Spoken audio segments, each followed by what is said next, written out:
Welcome aboard, ladies and gentlemen. Dr. Peter Glidden here, your steadfast advocate for health, welcoming you to another live production of Fire Your MD Now. I need to adjust the settings here. Hold on just for a second. Appreciate your tuning in and turning on. I'm a licensed naturopathic physician. I have a quarter of a century of clinical experience helping people to recover their health with alternatives to drugs and surgery, holistic medical therapeutic, science-based, clinically verified. And I attempt every day to pull back the curtain on the way that medicine is reported and delivered here in the not-so-free world. This in from the New York Daily News. Joan Rivers had an unplanned throat biopsy that caused her to stop breathing and ultimately led to her death. Rivers had originally gone to Yorkville Endoscopy to undergo a routine vocal cord surgery. The Daily News source says a doctor who was part of Joan Rivers' entourage volunteered to perform the biopsy after another doctor spotted something on Rivers' vocal cords.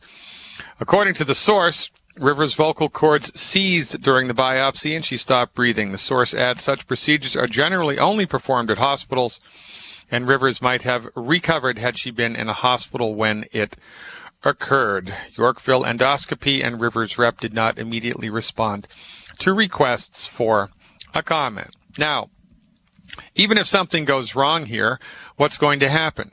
Somebody, even if they find these people guilty, which I'm not saying they are, right? But even if they do find that it was due to medical negligence, nothing's going to happen. The doctors aren't going to be kicked out of medicine. They're still going to have their license. The clinic is still going to be there because it's good to be king. And when you're the king, you can do whatever you want. And there's no harm and no foul. 500,000 people died from Vioxx. Nobody went to jail. 780,000 people a year die from MD-directed medical therapeutics in the United States, and MD-directed medical therapeutics are still the owners of the monopoly of medicine in the United States. Can you imagine, right? I say this all the time. It's true. Can you imagine what would happen if one chiropractor, one naturopath, one homeopath, one herbalist gave one patient one medicine and they stopped breathing and died? We'd be thrown in jail. We'd be pilloried in the town square, right? We'd be strung up by our thumbs. Quack medicine, quack, quack, quack, quack, quack. That would be the hue and cry across all strata of social media. But the MDs do it all of the time, and we give them a pass. It's nonsense. The well goes pretty deep here, though. This actually is, in fact, the tip of the iceberg. One of my friends and associates in longevity, Jarmel, emailed me an article from Medscape. The title is, "It Ain't Necessarily So, Why Much of the Medical Literature is Wrong." In 1987, 8-year-old Virginia O'Hanlon wrote to the New York Sun to ask, quote, "Is there a Santa Claus?" unquote. Virginia's father, Dr. Philip O'Hanlon, suggested that course of action because if you see it in the New York Sun, it's just so. Today, many clinicians and health professionals may share the same faith in the printed word and assume that if it says it in the New England Journal of Medicine or JAMA or the Lancet, then it's so. Putting the existence of Santa Claus aside, Joan Lonatis, the author of this article, and others have argued that much of the medical literature is prone to bias and is, in fact, wrong. Interesting things to talk about. The article goes on here to give some examples. Given the association between X and Y, now don't get nervous. There's not going to be a test here. Just hear me out and follow this thought process through. Given an association between X and Y, it is actually equally likely that Y caused X as it is that X caused Y. In most cases, it is obvious which variable is the cause and which is the effect. For instance, if a study showed a statistical association between smoking and coronary heart disease, it would be clear that smoking causes coronary heart disease and not the other way around, because the smoking came before the coronary heart disease. Reverse causality in this case is impossible. It's impossible for coronary heart disease to make people smoke, right? And that's a clear and cut and dry situation. But the situation is not always that cut and dry in the medical literature. Consider a study published in the New England Journal of Medicine that showed an association between diabetes and pancreatic cancer. The casual reader might conclude that diabetes causes pancreatic cancer. However, further analysis showed that much of the diabetes reported in the study was of recent onset. The pancreatic cancer preceded the diabetes, and the cancer subsequently destroyed the insulin-producing cells of the pancreas. Therefore, this was not a case of diabetes causing pancreatic cancer, but of pancreatic cancer causing the diabetes. Mistaking which comes first in the order of causation here is subject to bias. There are numerous examples in the literature. For example, an assumed association between breastfeeding and stunted growth actually reflected the fact that sicker infants were preferentially breastfed for longer periods. Thus, stunted growth led to more breastfeeding, not the other way around. That's interesting. Similarly, an apparent association between oral estrogens and endometrial cancer was not quite what it seemed. Oral estrogens may be prescribed for uterine bleeding, and the bleeding may be caused by an undiagnosed cancer. Therefore, when the cancer is ultimately diagnosed down the road, it will seem as if the estrogens came before the cancer. Clearly, sometimes it is difficult to disentangle in this type of research which came first. Interesting stuff. I want to give you one more example, and hopefully your head will explode. Whenever a study finds an association between two variables, there is always the possibility that the association was simply the result of random chance.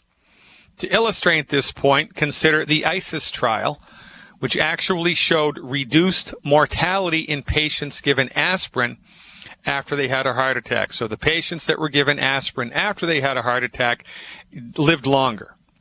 However, subgroup analyses identified some patients who did not benefit, those born under the astrological signs of Gemini and Libra. Patients born under other zodiac signs derived a clear benefit. Unless we are prepared to re-examine the validity of astrology, we would have to admit that this was a spurious finding due solely to chance. In another example, there was an experiment performed by Council et al. Using 3 different colored dice to simulate the outcomes of theoretical clinical trials and meta-analyses. Performed an elegant experiment. Students were asked to roll pairs of dice, with a 6 counting as a patient death and any other number correlating to survival. The students were told that one dice may be more effective or less effective. Sure enough, no effect was seen for red dice, but a subgroup of white and green dice showed a 39% risk reduction. Some students even reported that their dice were loaded. This finding was very surprising because the people doing the study had played a trick on the students and only used ordinary dice. Any difference seen for white and green dice was a completely random result. And this is the problem here that we have in the field of medicine, and this is what I try to bring to light all of the time. Because medical science is not science.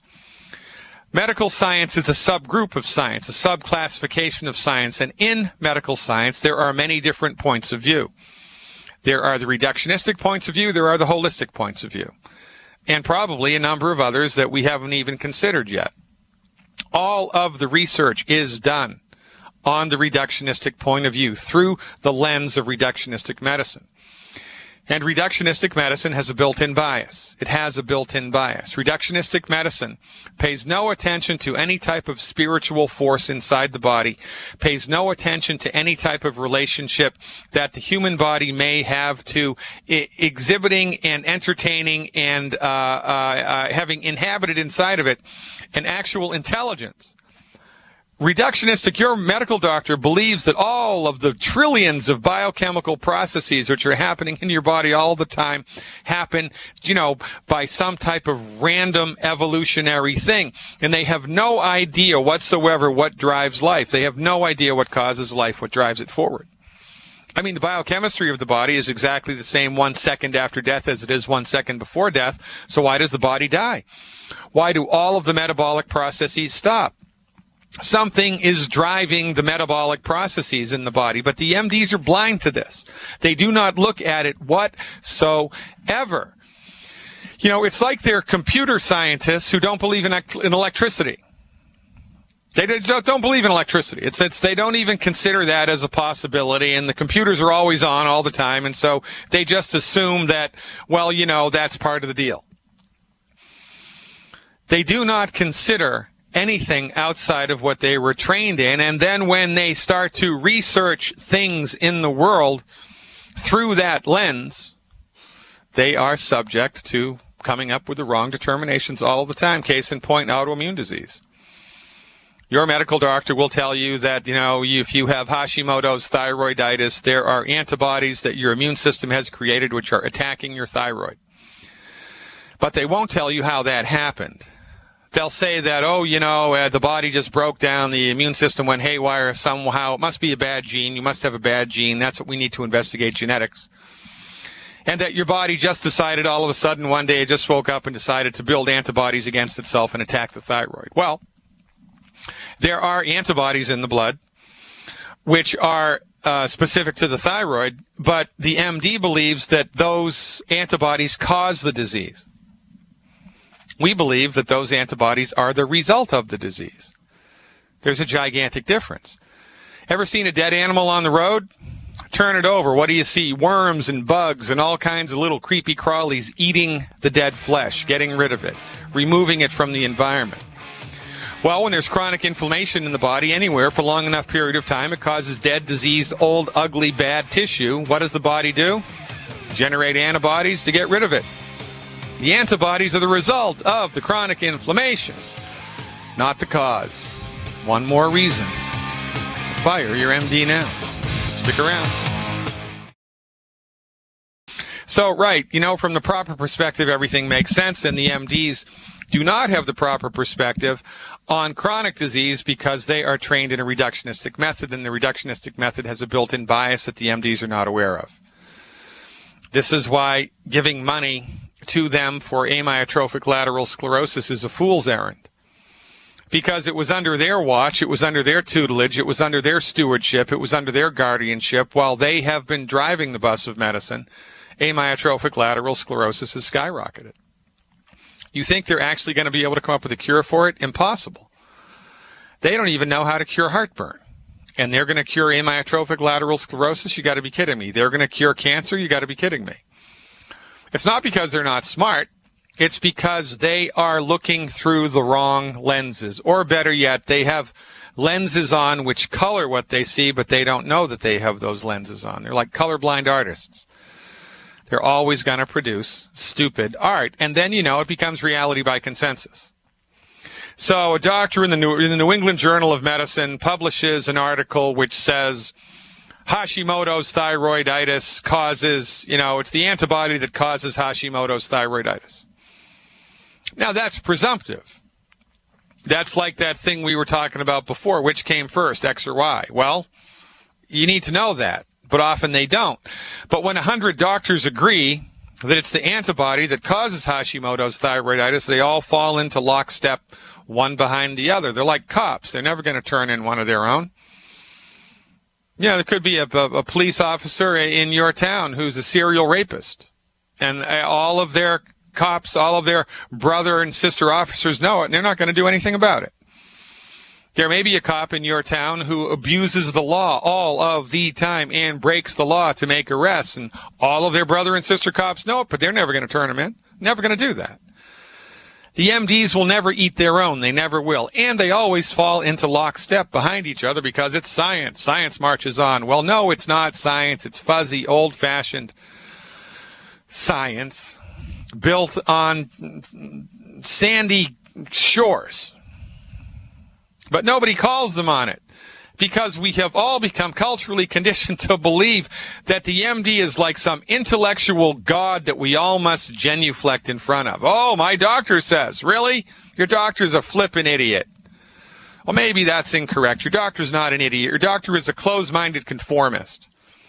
Your doctor's a closed-minded reductionist conformist who doesn't have the intellectual fortitude to think outside of the box or take a clear, objective look at the science, even when published in the medical literature it says the reverse is so.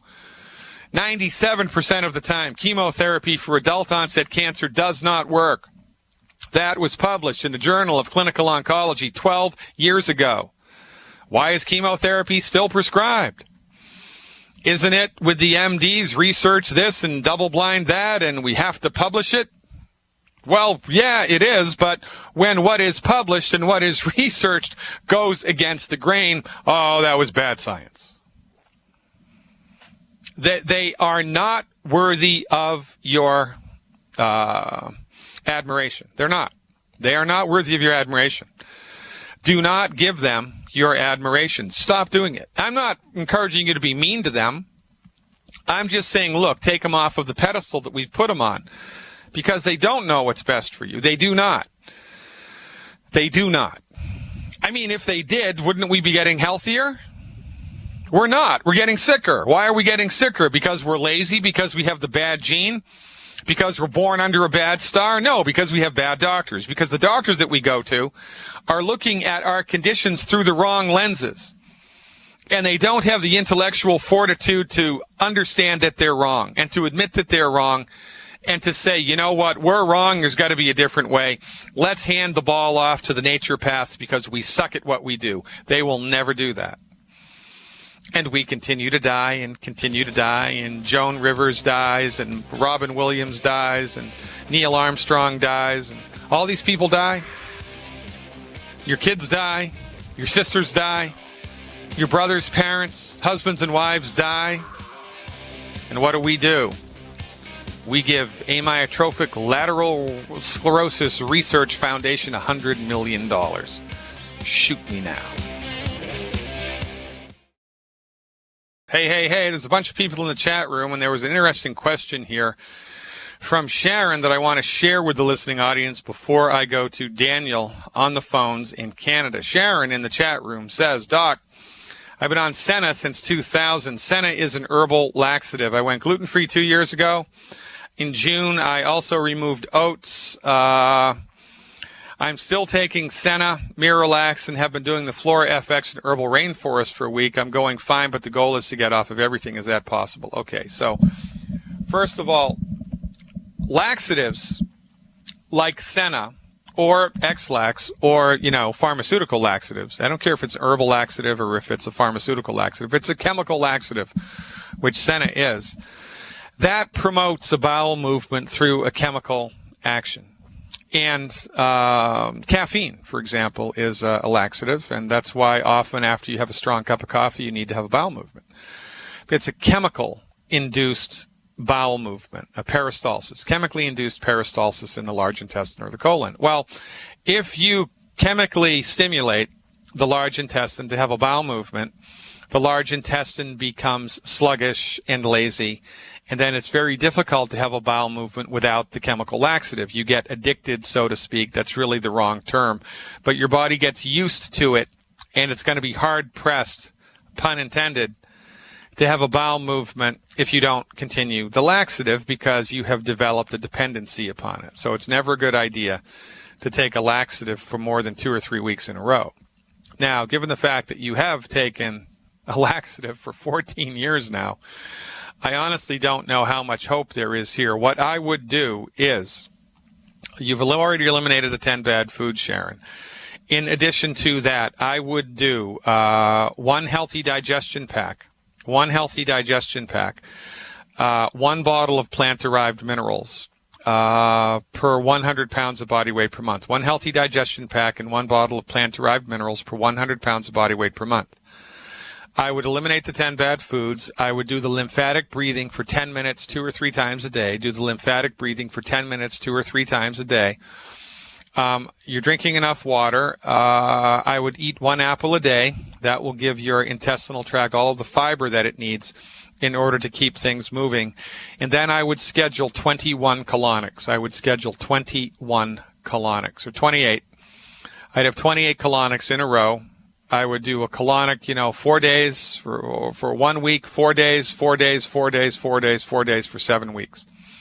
28 colonics in a row by a certified, licensed, regulated colon hydrotherapist. That's what I would do to try to get on the other side of this.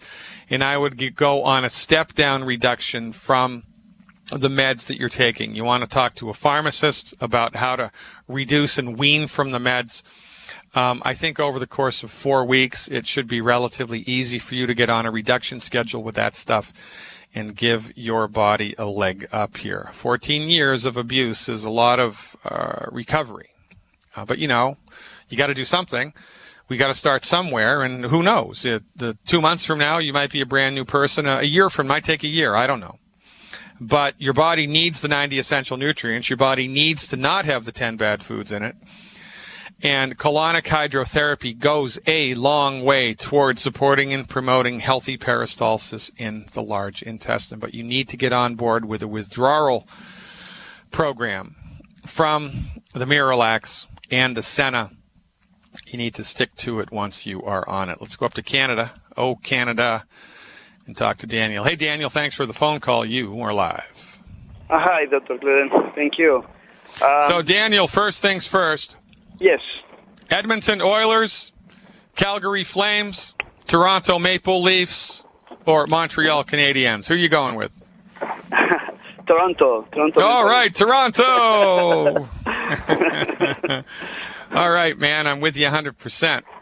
So I got one thing to say before we go on here, David. Sure. A couple things to say.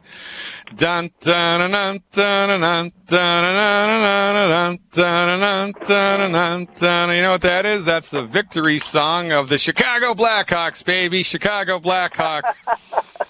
All of the way. Thanks for the call, Daniel. How can I help?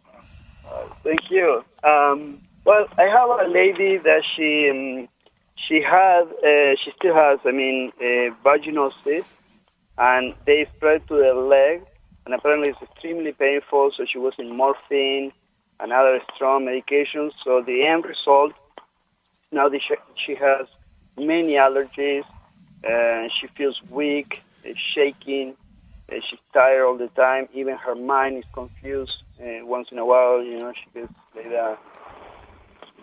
So she had vaginosis over and over and over again, and she had a lot of different MD treatments for that, and now she's kind of played out from everything?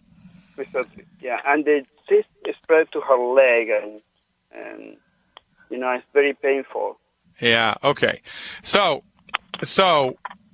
what we need to do here is comprehensive nutritional support, right? I mean, she needs comprehensive holistic medical nutrition, and, interestingly enough, that's exactly what we do for everybody, because the fundamental foundation message here is we don't treat disease.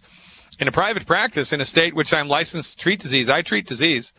But in the context of this radio show, we're not treating disease. We're recommending nutritional programs that give your body a leg up across the board. Your body needs the 90 essential nutrients in order to function the way that God intended it to. You need to stop eating food that's coming up the works. And so we recommend this program for everybody, regardless of their situation, their age, their diagnosis, or whatever. And, everybody gets a certain amount of the same stuff, but then we can tweak the program up or down appropriately depending on the health history. And so the recommendation here, and we always find this, by the way, Daniel, and again, this is an overlooked thing. It's like the million-pound gorilla in the middle of the country that nobody's talking about. When people are on prescription medications for a long period of time, not only do they develop side effects from the meds, which are chemically induced effects from the meds, but the metabolization of the medicine diminishes the nutrient load in the body. Now, the body was already nutritionally deficient, so the longer that you're on meds, you're going to develop greater and greater and greater nutritional deficiencies. So your body is going to get weaker and weaker and weaker and weaker, and then you're going to also get the side effects from the meds. Meanwhile, the meds aren't curing anything. Yeah.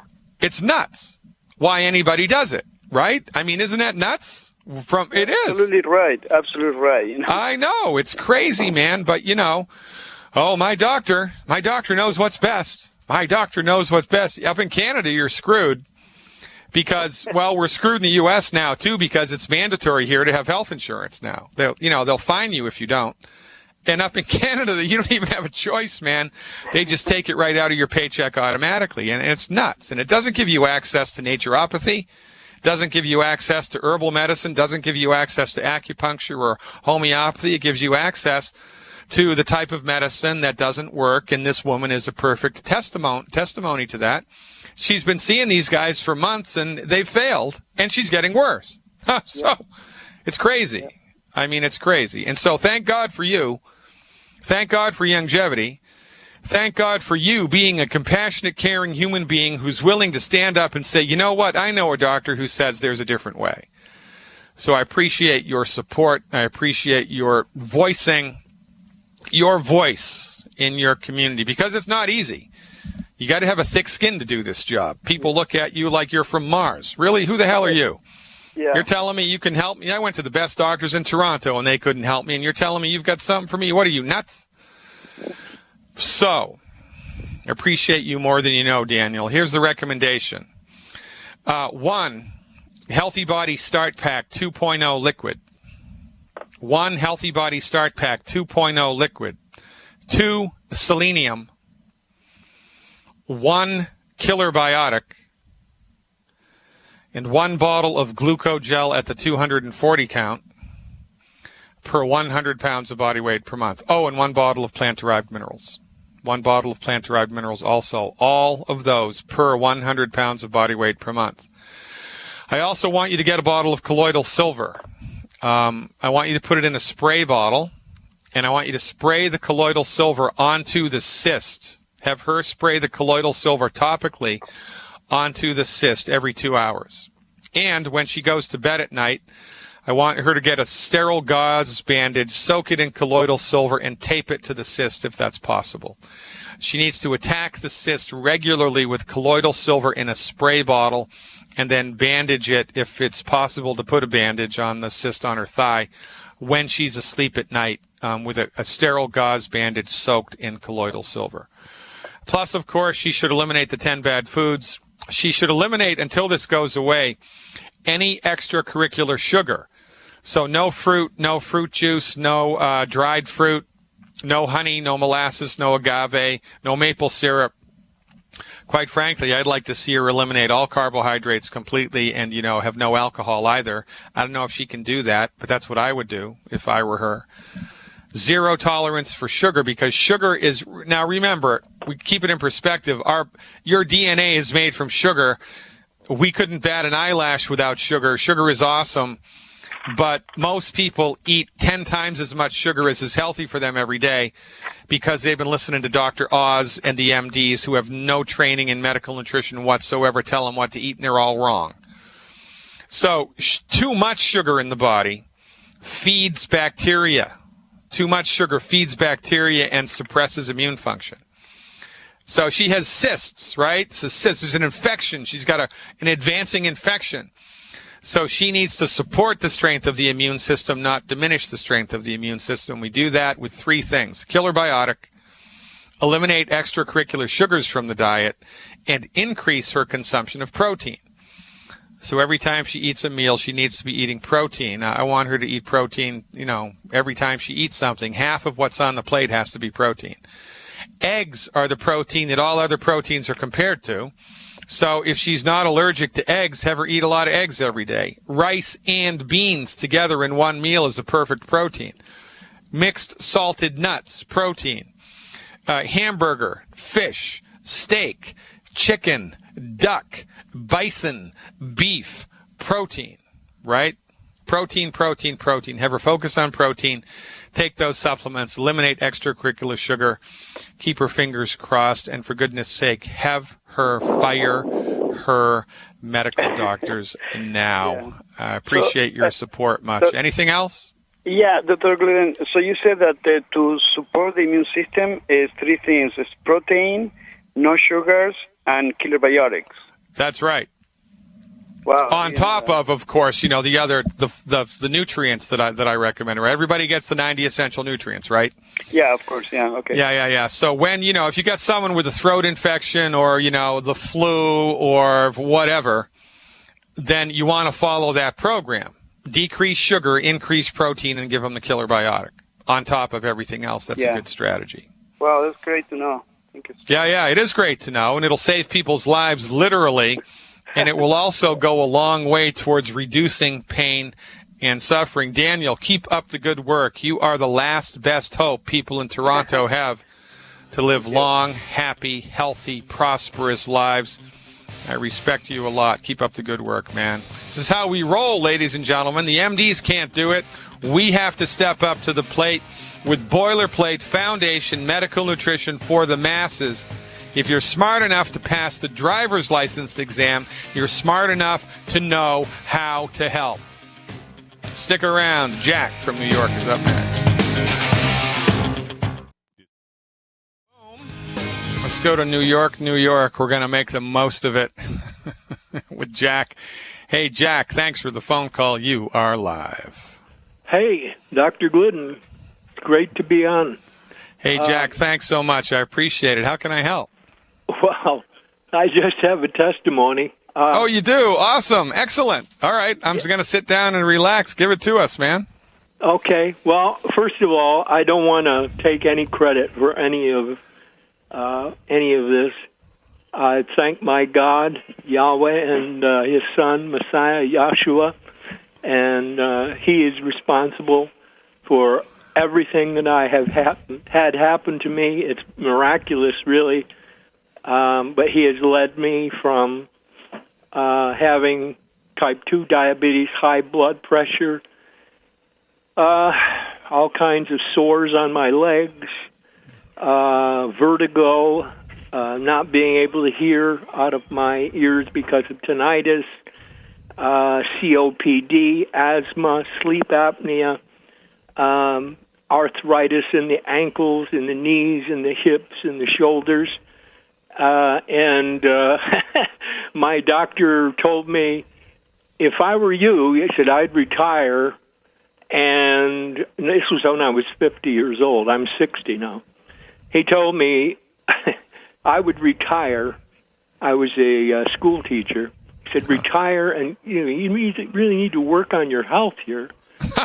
Yeah, thanks a lot, Doc. Yeah. So to make a long story short, in 2003, I had pneumonia.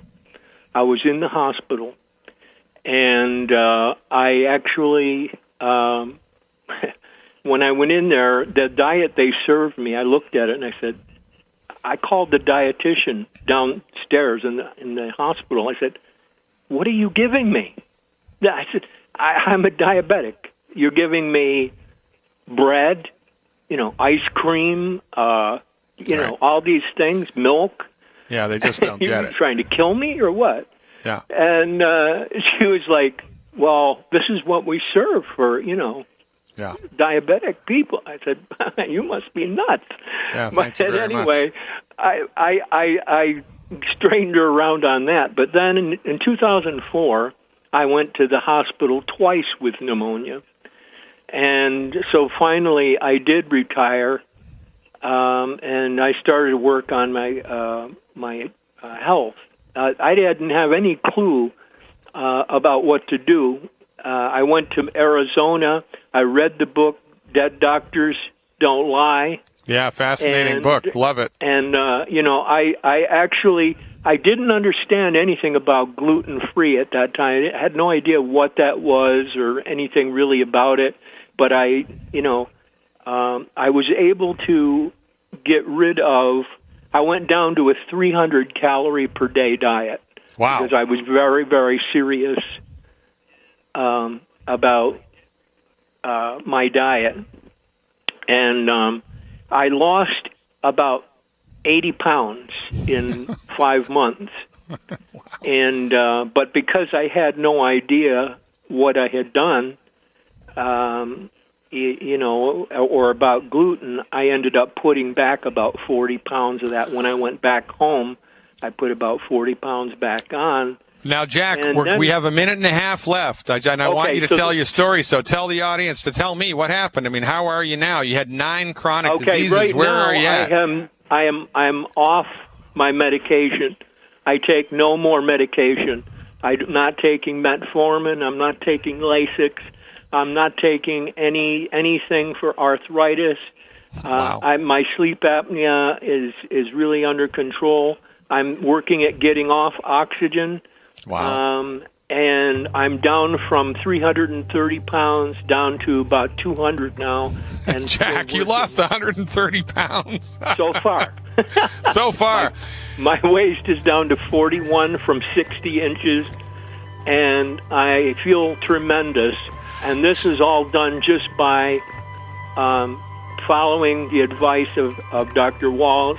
And Dr. Wallach is the man. Jack, I tell you what, we're up against a hard break. Look, call me every month with a report. Call me if you can at the first of the month, every month with an update. I'll bring you right to the top of the stack.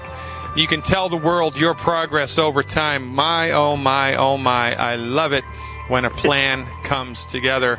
Ladies and gentlemen, this is how we roll, one human being at a time. Stick around, hour 2 coming up next.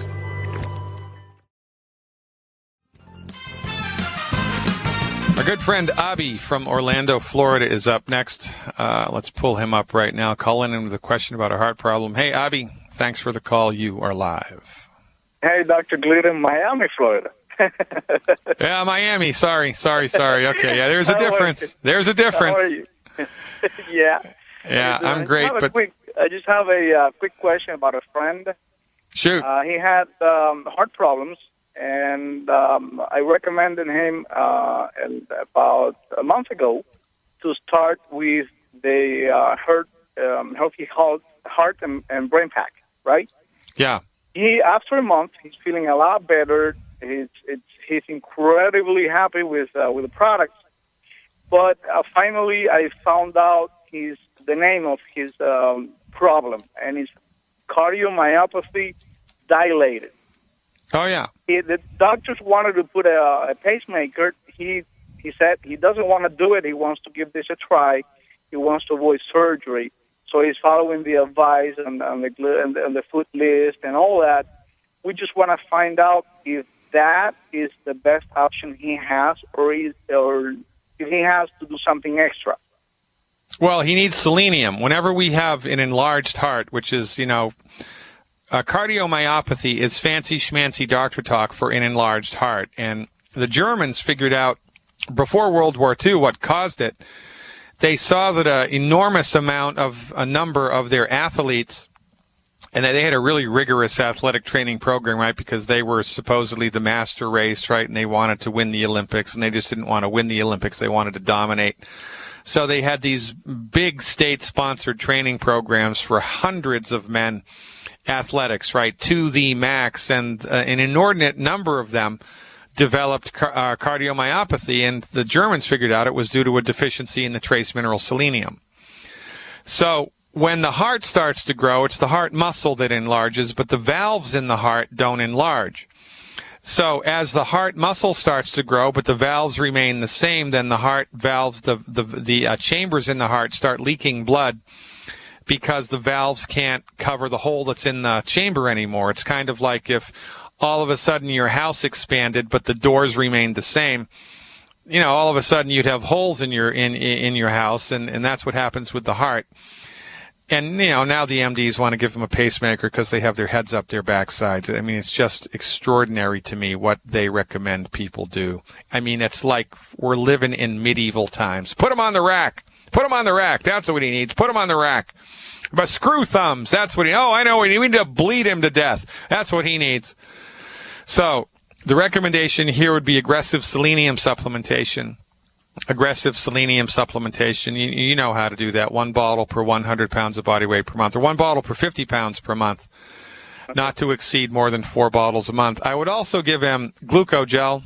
I give him glucogel appropriate for body weight, because there may be something going on with degenerative disc here that we may be able to give his the valves a little extra support because they're going to be overworking. There is, and I'm sorry. I wanted the listening audience to understand his progress in just 1 month. Yeah, all he has done is 1 healthy heart and brain pack, right? Yeah. Just 1. And he's about 170 pounds.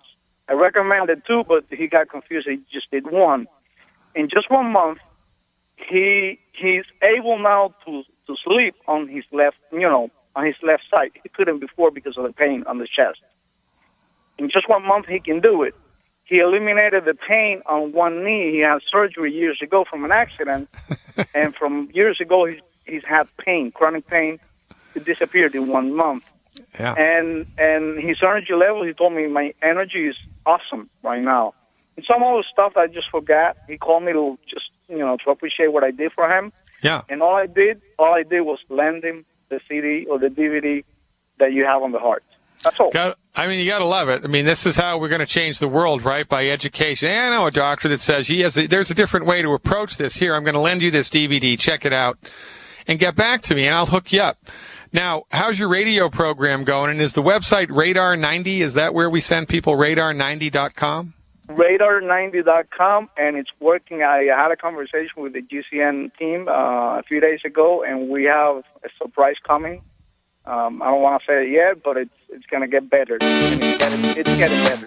I'm putting your picture up, buddy. I appreciate it very much. Call me anytime. I'll be very proud of what you're doing down there. Check it out, folks, radar90.com for the Spanish-speaking people in Youngevity Nation. I'm Dr. Glidden, back after these words.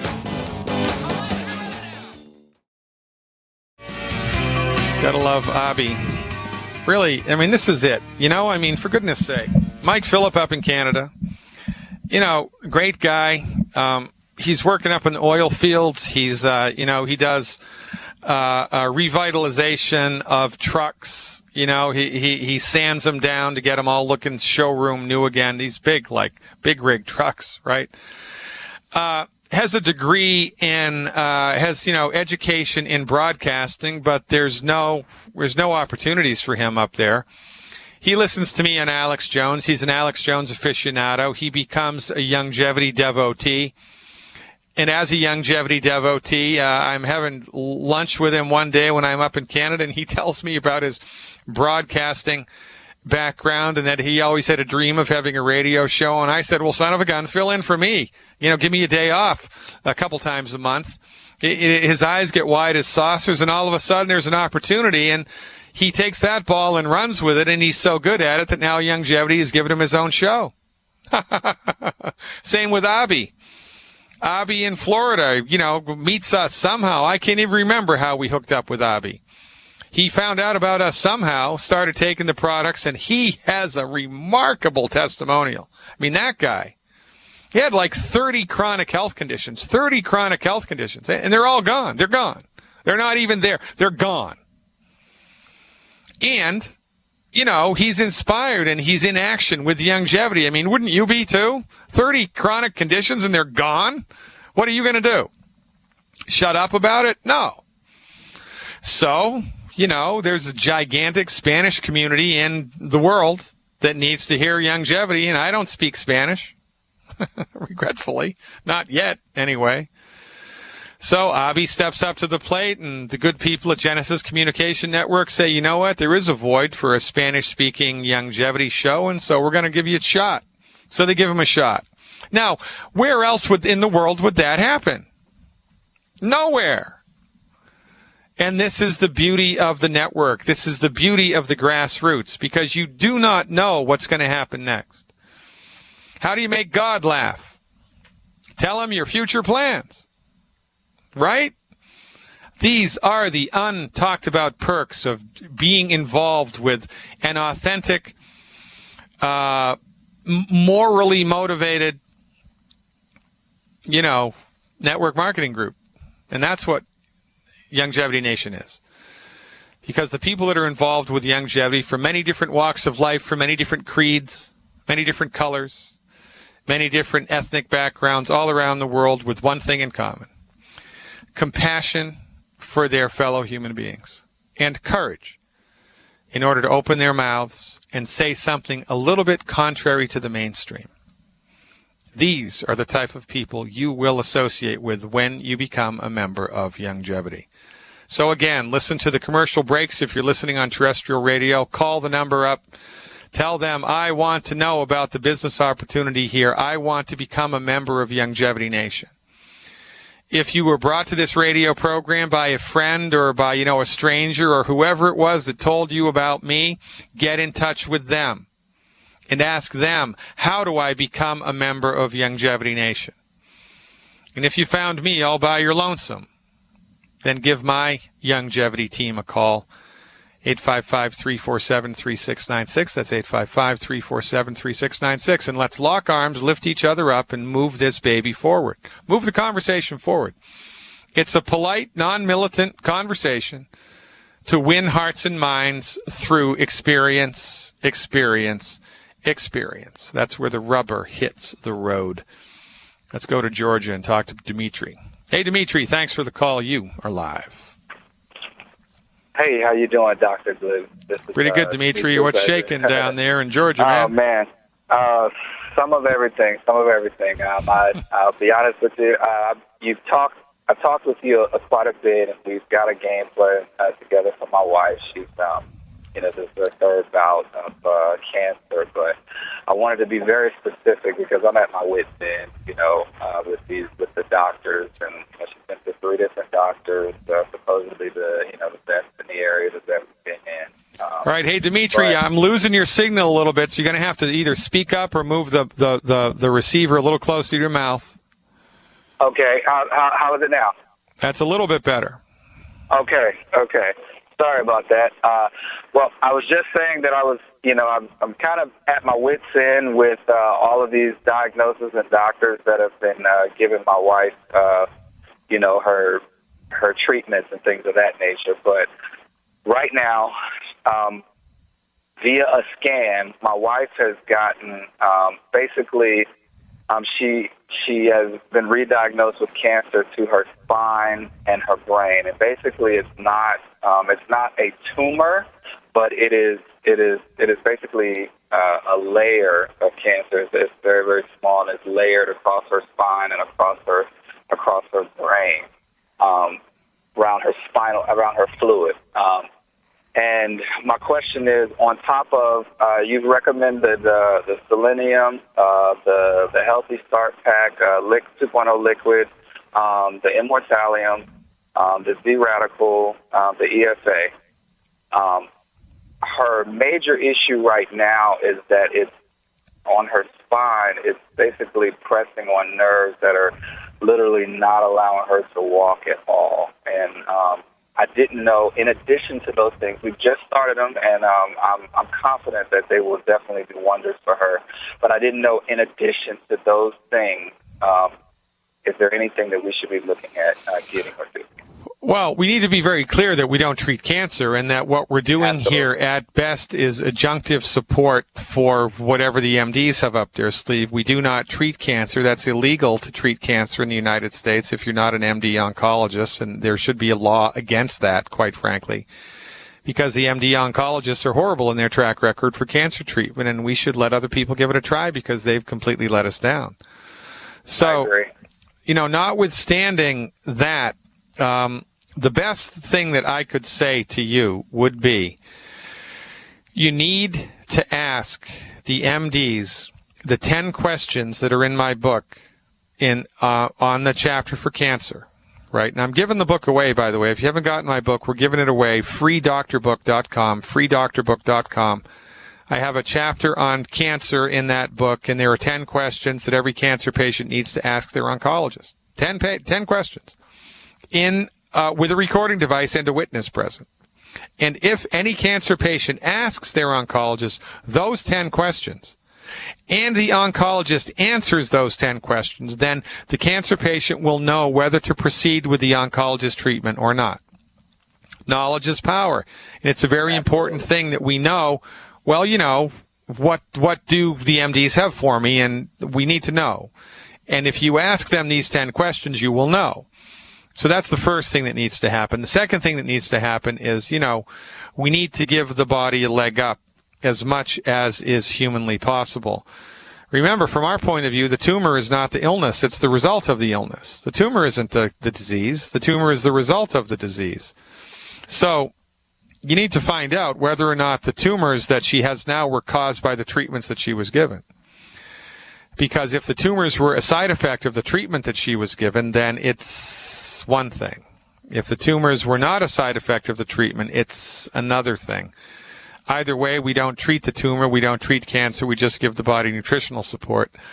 What I may be inclined to do in this case is homeopathic Thuja, Thuja, homeopathic Thuja, Thuja, homeopathic Thuja, Thuja, in the 1M strength, 2 pellets twice a day for 7 days. Homeopathic Thuja, 2 pellets twice a day for 7 days. And more Z-Radical. Honestly, if it was in the budget, I'd drink a bottle of Z-Radical a day. You can't not do enough Z-Radical. And you need to get informed, man. And look, I'm telling you, it's ugly. People, this is why they need patient advocates. Because, I don't know if you've ever been to court, but the court is laid out so that the judge is above you looking down on you, and it's a very kind of intimidating environment. It used to be the same thing in the Catholic Church, right? And back in the days, the altar was elevated and the priest had his back to the parishioners all the time, and he was doing the whole mass in Latin to make everybody feel inferior, and it was done that way on purpose. Well, it's very intimidating to talk to an oncologist, and they make it that way on purpose. So, right, in a perfect world, there would be patient advocates that would talk to be the middleman between the patient and the doctor, because the doctor's job is not to educate the patient. The doctor's job is to intimidate the hell out of the patient, to get him to do the therapy, because it's the doctor's job to make money for the hospital. That's the doctor's job, to make money for the hospital. Whether the therapy works or not is irrelevant. Yeah. It's the doctor's job to make money for the hospital. And we need to know, look, how effective is this stuff you want me to do, man? Just let me know. So, absolutely. you got your work cut out for you, man. My heart goes out to you, Dimitri. Definitely. Give the homeopathic Thuja a run for the money. Do more Z-Radical. And, have somebody just talk to the oncologist with a recording device and see what happens. I appreciate you very much. Call me back, man, with a report. Staten Island is up next. It looks like we're hanging out in New York for a while. Let's go and talk to Ryan. Hey, Ryan, thanks for the call. Let's lighten the mood up a little bit here, brother. What's up? I feel great, Dr. Glidden. I just have a problem with my hair. It's horrible dandruff and skin problems. Yeah. It was 10 years ago, and I was diagnosed with seborrheic dermatitis 5 years ago in a hospital in the Bronx, and they gave me topical the proportionate, something like that, and Desonide lotion. Yeah. But until now, it's getting worse. It's not getting better. And so tell them you want your money back. I want you to go back to that medical doctor and say, look, I came to you a couple of years ago. You told me to take this crap. It didn't work. I want my money back. See what they say. Yeah, and then they gave me a Nitrel 1%, and every day, like, I put it, but it's still there. The dandruff's there, and it's itchy. And then my face, and when I don't put these topical corticosteroid, it starts flaky on my face, especially in the forehead. So what's your favorite soccer team, Ryan? Soccer team? Yeah, you a soccer fan? I'm only a baseball fan, Yankee. Oh, you're a Yankee fan? Yeah, Yankee fan, yeah. Oh, yeah, well, that's your problem. If you become a Boston Red Sox fan, this seborrheic dermatitis will go away. It's because you're a New York Yankees fan, I'm pretty sure. Yeah. All right, look, man, you've been fed a line of crap by the MDs because, they know what to name the disease. Yes. But they have no earthly idea what causes it, and they have no earthly idea how to cure it. So they're just throwing stuff at you, hoping that something's going to work. And then when it fails, they don't take any responsibility for their failures. They throw their hands up and say, oh, well, we gave it the old college try. That'll be $1,000. Thank you very much. And, oh, by the way, you must by law now continue to buy medical insurance that gives you access to my incompetence every month. Thank you very much. Talk to the receptionist on the way out. It's nuts. I'm glad that you called, Ryan. We're up against a hard break here. When we come back, I'm going to line up for you exactly what you need to do in order to support and promote your body's ability to have healthy skin. I mean, don't you think that's kind of like a birthright to have healthy skin? I do. Yeah. Stick around, Ryan. I'm glad that you called. I'll answer your question when we come back. Fire your medical doctor now, ladies and gentlemen. They've got nothing for you. Welcome back, everybody. We're talking to Ryan in Staten Island about chronic seborrheic dermatitis, which is MD code for I have no freaking idea what's going on. Ryan, are you still with me? Yes, I'm with you, Dr. Glidden. All right. So number one, Ryan, you have a pen and a pencil and something to write on, because I'm going to tell you what to do. You good to go? Yes. All right. Please visit my website, drglidden, GLIDDEN.com, drglidden.com, and sign up for my free newsletter. It's free. And when you do that, we will send you a list of 10 foods you need not eat. We'll send you a link for a video that explains why you shouldn't eat these foods. There are 10 foods that you need to stop eating, because if you continue to eat them, your skin will suffer. And ostensibly, these foods are creating low levels of inflammation in the body, which is compromising your system and making it hard for things to work. Everybody has a weak link in their body. Some people it's their skin. Some people it's their elbow. Some people it's their knee. Some people it's their left kidney. Some people it's their gallbladder. Who knows? So Actually, we have Dr. to... Glidden, Yeah? Actually, my hair is losing now because of the Nizoral. Yeah, there you go, right? So you need to stop eating food that's gumming up the works. The problem is we've been listening to the people who make the food tell us what food to eat. Yeah, it's never a good idea. So we've figured it out, all right? So eliminate the 10 bad foods. No bitching, no complaining. Just listen to what I have to say, please. Believe me, stop eating those foods, number one. Number two, how much do you weigh?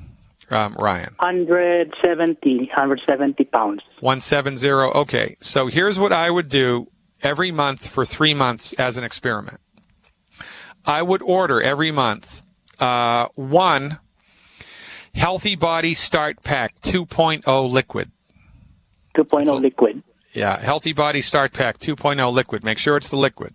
I get one of those. Okay. I get 4 bottles of Ultimate Selenium. That's S like 4 Sam, bottles.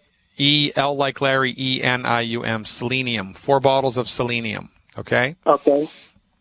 And 1 bottle of Immortalium. 1 bottle of Immortalium. Immortalium. Okay. Yeah.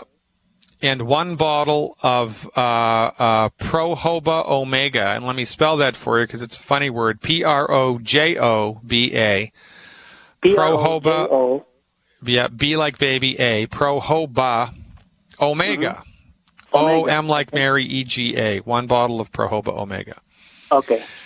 Take those every month for 3 months. Eliminate the 10 bad foods and look to see what happens to the seborrheic dermatitis. Look to see what happens to your hair. Look to see what happens to your mood, your energy, your sleep, your sex drive, everything, man. Because this is an across-the-board, life raft, right? So it's an across-the-board holistic medical intervention because everything is connected. Now, Ryan, how'd you hear about my show? Yeah, from Abby, your team leader. All right, so get in touch with Abby. He'll tell you how to get the stuff at the wholesale price, and he'll tell you how to take it. Yeah, actually, I'm already I already bought longevity products for my bipolar.